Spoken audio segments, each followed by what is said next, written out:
just a menace. Hello and welcome finally back to Menace to Sobriety with your host with the most, Dan O'Reilly, aka Dapperloffs. I can't believe we're back. Oh my God, it's been 9 months after we did 50 episodes straight, week after week, and I had to stop. I needed a break, and I'm back for your weekly check-in. I'm going to drop this every Friday now. I need this podcast back. I need to work on myself. I've been struggling recently, so I was like, right, now I'm going to bite the bullet and get back to it. The reason why I haven't been doing it is the commitment in my life. I'm going to tell you everything that I've been up to, and I'm really excited to chat to you guys and to be back and to help you work on yourself, and we can work together. And but this is your new check-in. I didn't want to start it until I was fully ready to commit to it being every week, because I know so many people rely on it, but I'm here for you every Friday now. We're dropping it every Friday. We're going to have this check-in. This is your time. This is your time to yourself. This is the work that you put in on yourself with me. I'm going to share everything I'm learning. I'm going to tell you some stories. We're going to have some fun and all of that jazz. But yeah, let me tell you what's been going on. And put it this way, YouTube, some of you lot don't follow me on my Instagram and stuff like that. So you just thought maybe that I died or or worse, relapsed, and just disappeared off the face of the earth. But that wasn't the case. In December, when I'd done my last episode, I was planning on taking a break, and it was just because I had a big tour coming up, big UK tour. It was started off at 15 dates and turned into, 55. I've got the poster up here behind me. We had 15 dates, which turned into 20, got extended to 33. Then we sold out all 33, 30,000 tickets. It's been amazing. And then that is extended by another 27 dates, which I start next week. But I'm going to do the tour with it. But not just that, I had a baby, which I'm going to tell you more about in a bit. But I had all of these things coming, and I just couldn't commit to the podcast, and it nearly bit me in the arse this week on Saturday when I went up to London, and I very nearly came as close as I've been to a relapse. And I thought, right, I need to do this, because this isn't just for you. This is for me. This is like my therapy. Everything I learn, and when I talk about these things and they all sort of come out on here and I watch it back and then I post it and people interact with it, it's my form of therapy. It really helps me and it reminds me what I'm doing. I'm on a really difficult journey. So are you. But for those of you that are just tuned in, this isn't just about sobriety. It is called Menace to Sobriety, and it is my sober journey and your sober journey, and an opportunity for you to do some work on yourself, or just stop and listen wherever you are. If you're driving in the car, sitting in the bath, going for a walk, whatever, listen to my voice, take your mind off what you're going through for a little bit, and listen to how I'm coping and dealing with things, and see if you can take any of that advice for yourself. If you're not on a sober journey, it's still all about loving yourself and trying to build a better you. And yeah, this is the theme of this podcast. I think I'm going to call it Choosing a New You, because I am a completely new person to how I used to be. If you followed my journey, going sober was the hardest thing I've ever done in my life, because it's completely turned my life upside down. Where I go, what I do with my time, who I hang around with, who I talk to, who likes me, the content I create, what I do with my weekends, my thinking, everything has changed, because my life revolved around drink and drugs. So I'm a new me, right? And this is something that I've been really leaning into and holding on to. And you don't have to be battling drink or drugs or anything like that. It can just be you're trying to better yourself. But here is a wicked technique that I use that you guys can use as well, and it's called Choosing a New You. And every time you have a decision to make that you're not sure you're going to make the right one, you can lean into it and be like, right, what would the old me do, or would the new me do? And the old me would go out and get drunk, or the old me would argue with this person. The old me would put up with this crap. The old me would say yes to everything because I didn't want people to dislike me. The old me would people please, would beg for friendship. The old me would allow toxic people in my life and all that. What would the new me do? And always lean into the new you, you know? And this is a great way to create a better life and a better you, is by visualizing what you want to look like in 5 years, visualizing who the new you is and behaving like them. It's not fake it till you make it, because you're not pretending to be anything else apart from better. So that's the theme of this, you know, choosing a new you. And that's part of the reason why I stopped the podcast after 9 months ago. We stopped it, and I had a lot going on in my life, which I'm going to tell you about. It's been a roller coaster. It's been wild, but don't worry, I didn't relapse. I'm still here. But I knew what was coming in my life, and I couldn't commit to doing this podcast and doing it properly and giving it my heart while I had other things going on. And it's taken me so long to get back to it, because I knew once I started, I had to keep doing it. And this is your check-in time. This is your weekly work on yourself, your weekly work on yourself. And also, this is your weekly chance to just switch off from the world, listen to my voice, kind of escape, listen to what I'm going through, see if you can relate to it, and see if you can pick apart any of the nuggets of information that I'm carrying with me to make myself feel better. But this is our time, right? This is your time. And I didn't want to start it until I could continue doing it. So you got my word. Every Friday night, you got a podcast from me for us to get better. But yeah, here we are. This is what happened in December after the podcast. I started my tour. I had originally 10 dates. We sold them out, turned into 20 dates, sold them out, turned into 33 dates, sold them out. Felt like a rock star. It was amazing going around the country, performing my show that I'd written about sobriety, about battling my addictions, about what was life was like before it, after it. But the whole show is based around Shelley, my partner, the journey that we've been on together, and becoming a dad and all of this jazz. And and now that's been extended by another 27 dates. I kick off this week. This week I hit 700 days sober. So I'm 700 days sober on Wednesday. It's Tuesday I'm recording this. It's Wednesday I hit it. Friday I'll release this.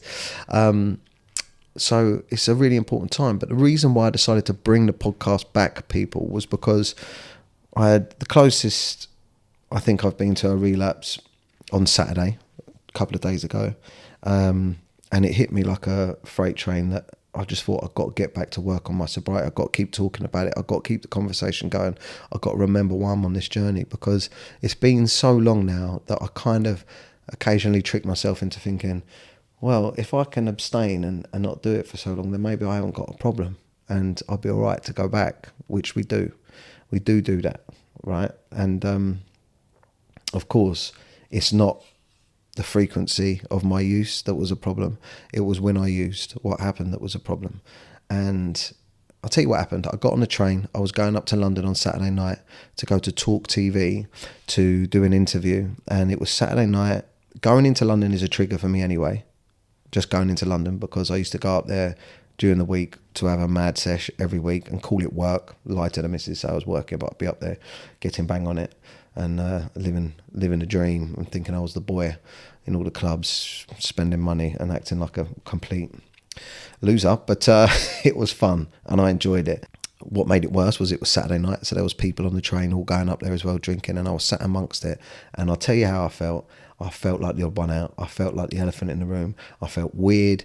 I felt like all of these old feelings came back that I hadn't had in a while because I've been so busy. I felt like gutted for myself, sad for myself. Oh, how come everyone else can have a good time? They're all going out and I'm working on a Saturday night. I can't drink, and got in my head, and then I started visualizing it. I thought to myself, yeah, I'm going to go and get smashed, man. I feel like going into a pub, getting off the train, going into a pub, dropping this TV interview out and getting on the beer, getting on the tequilas. I could picture it all in my mind. Couple of beers, couple of tequilas, ordering a bag and spending all night off me nut, chatting to strangers. And now I look back and I'm talking about it. It doesn't seem very appealing, but at the time it did. And I did what I always do when my mind plays tricks on me, is I tell loads of people. This is a big tip for anyone out there that's struggling with getting sober or staying sober, and the triggers come in. They get that compulsion to drink and use drugs, that Friday feeling, that blowout feeling, that escape feeling. The first thing you should do instantly when you feel like that is tell someone, because if you tell someone, then you cut out the sneakiness, you cut out like the deviance in it, you cut out the ability to do it without anyone knowing, which is a massive plus, right? Because my thinking when I was in London on the train on the way up there on Saturday night is no one will know I'm going to get smashed, sod it. As soon as I started telling my mates, I'm thinking like drinking, I'm feeling like getting on it, I want to order a bag, all my mates, well, most of them, particularly one of them, came back with, what you're doing, it's just because you're on the train, it's just because it's Saturday night, it's just because you're going up to London. Everyone feels it. I'd be feeling it if I was going up there. Don't be stupid. Think about everything you'll lose. And then it changes your thinking from I'm going to do this, to, oh, why am I thinking about this? And then you realize that it's triggers.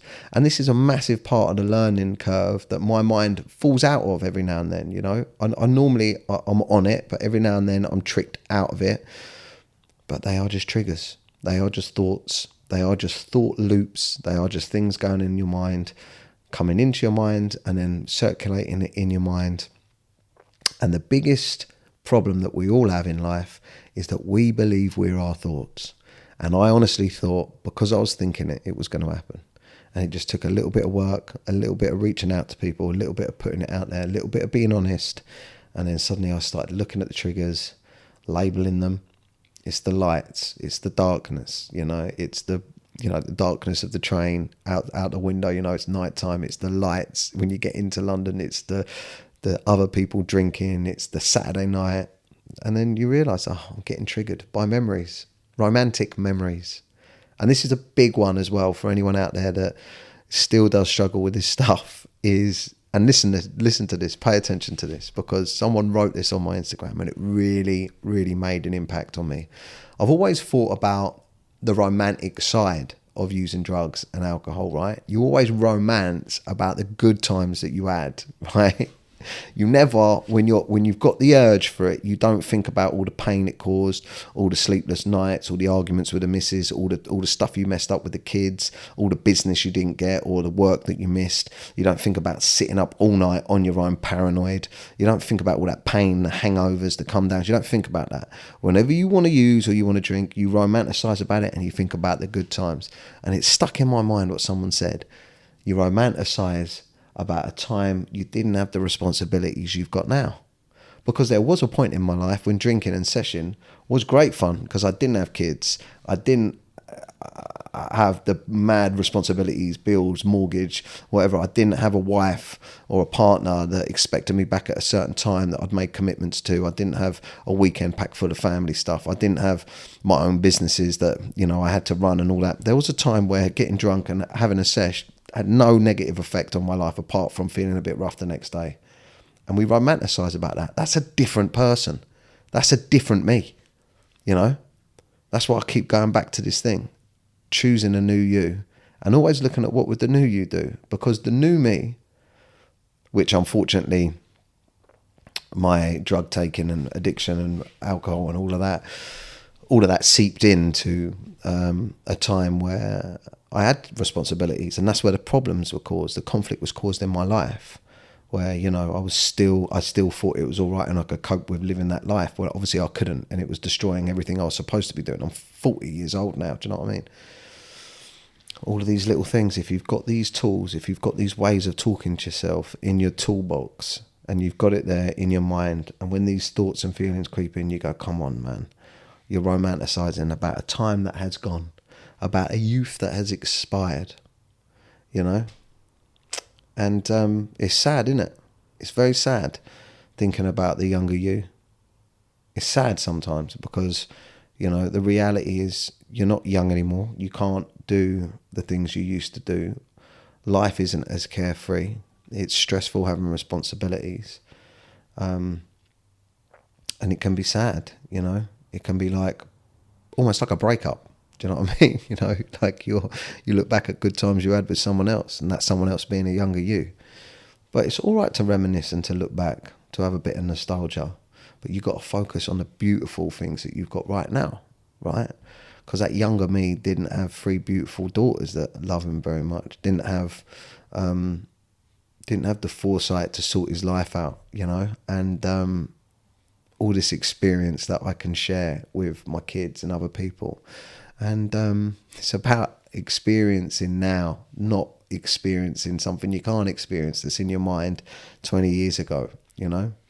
And to me, that's what it's all about, especially sobriety and mental health. It's about being present and being appreciative of what you've got now, not dwelling on wasting your time thinking about stuff that's happened or stuff that's not going to happen again. So, like yourself, man. That's the key. Why are you being a dick to yourself? Like yourself, you know? Why are you being a dick and saying that you're not that cool anymore, or you're not having fun? And, you know, you talk to yourself like that in your mind and you feel like shit. It's low self-esteem, isn't it? So stop talking to yourself like you're a dick. You're not a dick. You're just new. You're just older than where your mind wants you to be. And it's about embracing that, choosing a new you, choosing a you that treats yourself right. Does that make sense? I hope so. So there's two massive things that have happened in my life since we've spoken last, and that is having a baby and selling out my tour. I'm going to start with my baby, man, because it's a beautiful thing. It's been like a beautiful experience, but it's been both hard as in like it's brought back a little bit of hard feelings. You know, it's made me realise a lot of stuff that I missed the first 2 times round. But it's been the most beautiful experience having a baby sober. And I call her Sober Sage, not because she used to have a drinking problem or anything, but I call her Sober Sage because she's a miracle baby, 110%. There's no way that baby would exist. There's no way that I would have a new daughter, Sage, if I didn't get sober, because we broke up, things were over. I had to go away and sort myself out and get myself straight. Shelley didn't trust me in respects to whether or not I was going to put her first in regards to going sober, stopping drinking, put her in the family first and try and be a better person. She had given up on trusting me to do that. So there was no words that were going to change that. It was only actions. And we done this 50 episodes of this podcast. Through those 50 episodes of the podcast, that was me trying. That was me working it out. The first 50 that we recorded, that was me trying to work out what was going on. And in that time, I got sober. And in that time, I became different. She trusted me again. And then we shagged. So, no, sorry. But no, we had Sage.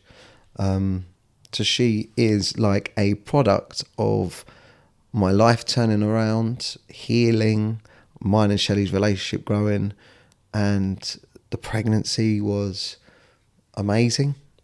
Whereas when I was drinking and using, it was stressful. There was moments, obviously there always is. And I definitely would not have been able to cope with what happened at the end of the pregnancy if I wasn't sober, because Shelley went into hospital. She had some complications and pains, and they ended up keeping her in because her waters broke really early. She was in hospital for between 6 and 7 weeks, I believe.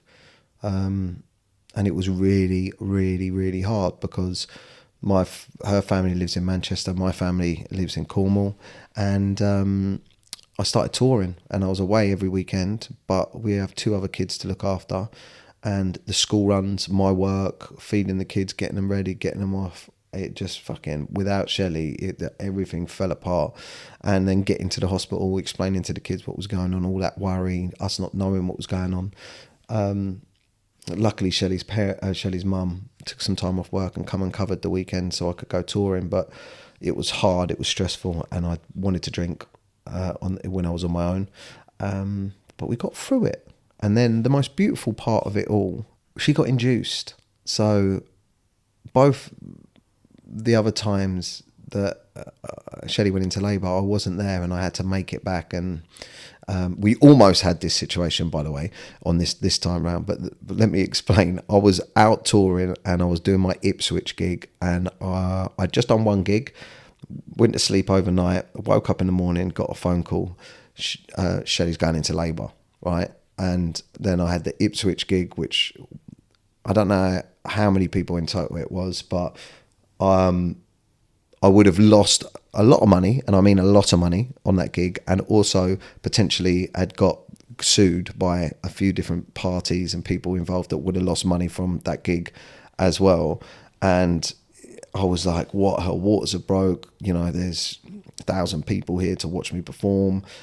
What do I do? And I spoke to her, and then I said, can I speak to one of the nurses? And spoke to the nurse, and I was like, you know, what's the likelihood of her going in, like having the baby now? And she was like, look, just get here. And I spoke to Shelley, and I was like, oh my God, shall I just leave? I can't, there's no way I can miss this.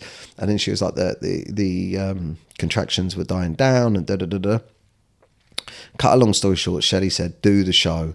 And I was like, God, but she was like, as soon as you get off stage, because it was coming up to like 5-6 o'clock, the show was starting at 8, and then she was like, do the show, just don't do the meet and greets after, any pictures, nothing like that, just get straight off stage in a car and drive back for 3 hours straight to the hospital. So I'd done it. So it was a really tough show to do, thinking about everything that was going on, and also not having my phone. Half time I went back, checked my phone to see if anything had happened, and bang, done the show, off stage, drive back 3 hours, got to the hospital, and then the labour stopped. So that was great. But we were like, Jesus Christ, I've got shows every week, and they weren't going to induce her yet because it was too soon. She was about 4 weeks too early. So that went on for a while, us not knowing what was going to happen. And then finally the day got picked where they were going to induce her, and we were going to go through it together, and it was in between tour shows. Thank you very much, St. Peter's Hospital. And this is a beautiful thing, man, that I didn't get to do before. I got to go from the beginning of when they put a special thing in it's like a gel. It gets things moving. Loads of stuff happens, and we went through the whole thing, 24 hours together, from the contractions being really far apart to her going into labour to the baby arriving, and it was a beautiful thing to experience sober, because both times I hadn't exactly been sober, and also I left straight away to wet the baby's head. That's the thing about having a baby. It's crazy, isn't it? Because if you've got a problem with drink or drugs, you can't regulate how much you intake, and you start and then you go wild, you run the risk of ruining both of them times. And I did. I'm sure I spoke of it before. Both of them times I ruined it. So, but I had triggers, and I felt weird, but it felt good, and it passed, and we slowly settled into having a new baby, and it's amazing, and I love it. So yeah, and I had to do that, so I couldn't do these podcasts, but I'm back now. So it's been a wicked thing, man. And then the tour. Let me tell you about the tour. The tour has been wild. And listen, I used to get off me nut before every show, right? So I used to drink before every show. I mean, the last one I'd done, the big live and uncensored, Dapper live and it's censored at the Indigo at the O2, I was literally off my nut. I mean, doing that show, I used to think it helped me, when it certainly didn't. I just must have looked like a fat, sweaty mess, chatting pure shit. Just, it was like some big kitchen sesh, except for it was in a fucking theatre. But, I'd always had a few drinks, at least minimum, to get myself up on stage and to loosen up. So it was nerve-wracking, pursuing such a big task as a tour, sober, never doing it, especially with 33 nights on my own in hotel rooms, felt hard to make those decisions, to not break my commitments that I've made to myself and to my family, because there was a lot of tricky nights where I wanted to, where it's hard coming off stage to such big crowds and having such a buzz, and then coming down from that. Your natural reaction is to keep celebrating, keep that buzz going, and keep, it's such a buzz when you get the show right, when it's a buzz anyway, whether it goes well or not. But luckily we put so much work into the shows that it worked, and I'd come off feeling like, wow, this is the dream, this is my dream. When your dreams are coming true in front of you. I know to some people it's only stand-up comedy, but to me that's my dream. It's like, I'm a Lee Evans fan. When I was 13, 14 years old and I first saw him, I was like, that's the dream, that's the job, that's the aim. I was blessed to already know at that point in my life what the mission was, and if I could get there, I'd be happy, or I'd feel like I'd made it. And that's what it was, and I was doing it. I was performing my jokes in front of my audience, and tickets I'd sold in venues that I'd got. It was the dream come true. So to come off stage and come down from that was hard. But I'll tell you what I did before every show, and this is another addiction, 100%. I'm kind of coming off this now. It's definitely a dopamine addiction. But I made sure that I went to a special shop and bought a special little chocolate. Do you know what I mean? I went and got myself what I do is I try and find big, thick chocolate brownies, with the Biscoff biscuits in them. Or special ones, like, I don't know, Snickers ones or something like that, something naughty, like a Kit Kat one, little Kit Kat one, oh, naughty. Or pop in Costa and get a load of chocolate cakes, something like that, you know what I mean? If I could find an Oreo one, oh, you naughty, dirty little bastard. And what I'd do is I'd stash that in my room, and I'd feel all devious, do you know what I mean? It's naughty, really, looking at it, it's weird, isn't it? But I'd say, thanks very much, ladies and gentlemen. Come off stage, get packed up, meet a few people in the audience, and then say to my team, look, I'm off, man. I'm back to the hotel room. I'd get back and I'd be looking forward to it. I'd eat it. It would feel a bit naughty, and I'll pass out on my bed. And kind of filled the gap of sniffing a bag of gear. I'm not going to lie to you. It definitely turned into an addiction. But luckily I came off tour and I've tried to cut out the chocolates and the sweets. I've lost a good bit of weight. I've been running. So it's been good. But what happened on tour, man? I had some mad situations on tour. You know, I had the tour actually kicked off with a bit of drama. The first date that I had on the tour, I've got like a stalker in the comedy industry that is trying to ruin everything for me and petitions venues and all of that. Luckily, majority of venues just see it as a nutter. But every now and then a venue is like, oh no, somebody's complaining. Even though we have 500 people or 1,000 people that have bought tickets to come and see this guy, one person is very upset because Dapper says hurty words. So we're going to cancel 1,000 people's night because of one person. Every now and then it happens, and it happened on our very first gig. We got out of a massive theatre, and at the last minute had to go and find a big hotel conference room and set up a stage. So that's how my tour started. You know, I had all this glitz and glamour, selling out 33 shows, got on the road, and ended up in Plymouth in a hotel room. In a hotel like function room where they normally do weddings, standing on a box with 2 speakers up and no spotlights and a microphone PA system. But we smashed it, and it's guerrilla style, baby. Guerrilla style. That's what I do. I'm a nutter, mate. I don't care. Just stick me somewhere, give me a microphone and let me tell jokes. And we had a wicked time. That's how it kicked off. Had a Mad Heckler in Blackpool. That was an emotional roller coaster. I nearly smashed the absolute granny out of some geezer in the audience. On my way down to Blackpool to do the gig, my Twitter started lighting up, and I started getting tweets from some guy that said, I'm going to ruin his show. What does he think he's doing coming to Blackpool? Dapper Last thinks he's back. Still want him cancelled, and da-da-da-da-da. Anyway, essentially he'd bought a ticket, him and his mates, to come and try and ruin the show, and it got my back up a little bit. I got a bit angry and gave me anxiety. It was a huge show. I had a lot of family that were coming to that show. My in-laws were coming because they're from Manchester, and it was a close show to them, so it wound me up a little bit. And you may have seen the video online. You can find it on my TikTok if you scroll down far enough. Let me know if you do. Leave a comment on there saying that you came from the podcast. But essentially, halfway through the first half, he got up and just started shouting, "You're shit, you're shit, you're shit." Now, if you're a comedian and someone heckles, you know, it's part of our job to respond, to come up with something. Do you know what I mean? And there's plenty of moments during the show throughout the whole tour, and I've got loads of videos I'm going to release of it where people shouted stuff out and I ruined them, or I got into a conversation and had a laugh with it. But there's not much you can do with someone just repeating your shit, and it wound me up, and I lost my rag. I didn't come back with anything funny. Well, I kind of did. I did a couple of bits, and I just essentially said, if you've got a problem, meet me outside after. At which point the audience went wild and then started cheering for him to leave. And then some people up there actually got him out of his seat and threw him out. So the audience turned on him, and then I got a big cheer to carry on. And it was crazy. Made good content, but it knocked me sideways when I went off at half time. I was like, what has just happened? What's going on? And, you know, my team were trying to say to me, look, the audience are behind you. They love you. Don't worry about it. But I was shook.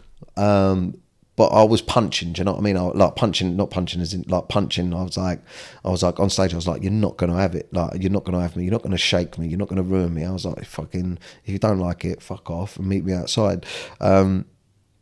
So the audience were behind me. Second half, smashed it. Went back, and I was like, done a load of jokes on him, carried on with the show, and they were behind me, you know. But it was wild. It was wild. But yeah, man. So your boy's back, and this is like a little quick podcast just to say hello. I'd love for you guys to give me a massive amount of feedback in the comments on the YouTube video if you've sat through this and you've watched it.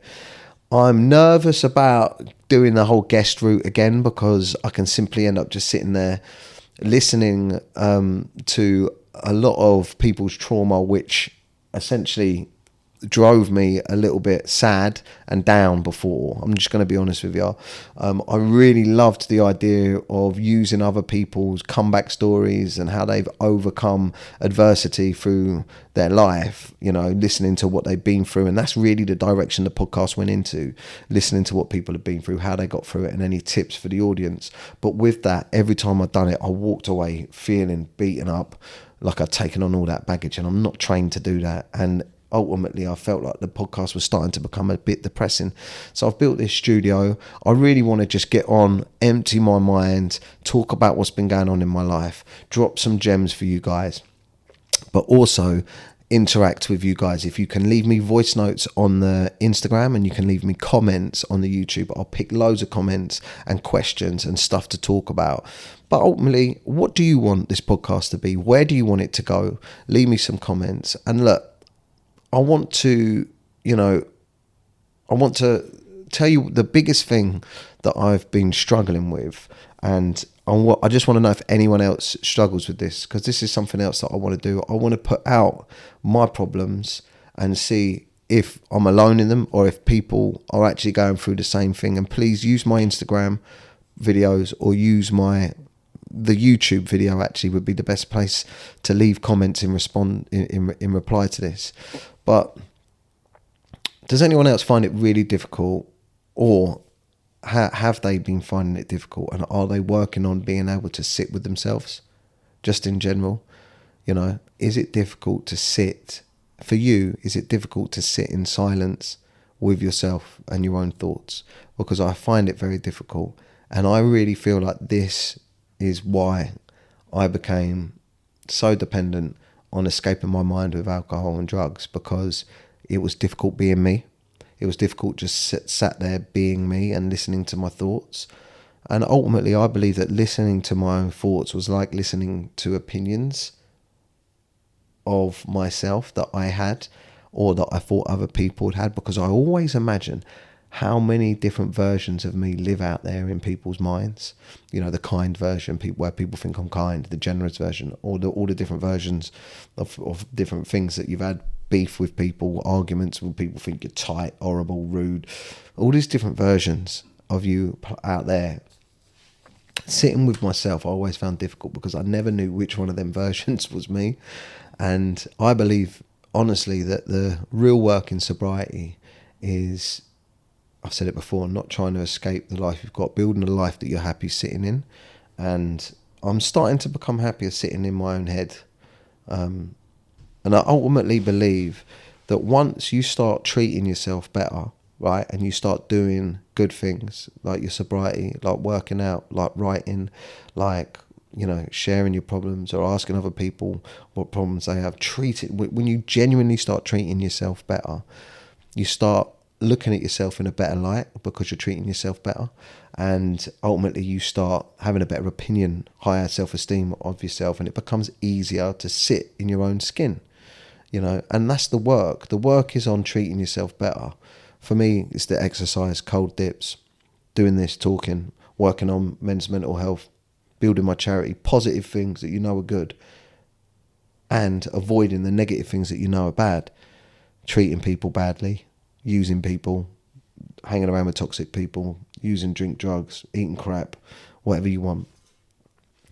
So does anyone else feel like that it's difficult sometimes to sit with themselves? And if you do, what do you do to make yourself feel better? And again, I believe it's choosing a new you, and always choosing that new you and building on that new you and seeing yourself as that new you, not that old you. Right, that's it from me. Let me know where you want this podcast to go.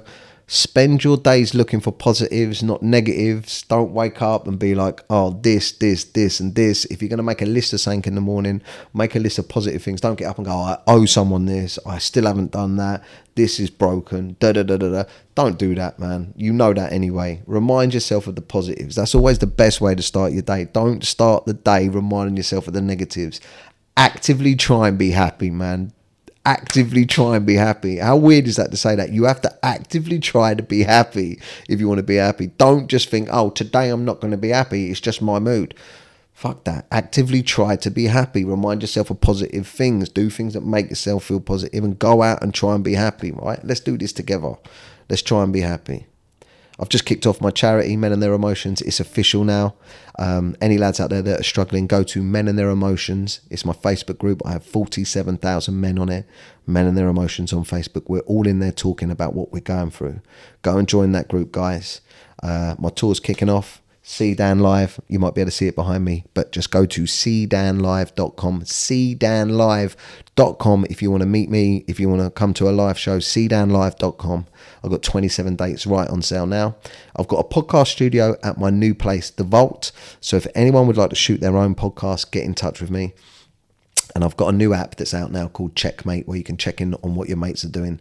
It's a social media app. Please go check it out. But that was the first episode back of series 2 of Menace to Sobriety. Your weekly check-in, your time, our time to work on ourselves. Let me know if you've enjoyed my voice, and let me know if you're back on this journey with me. See you soon.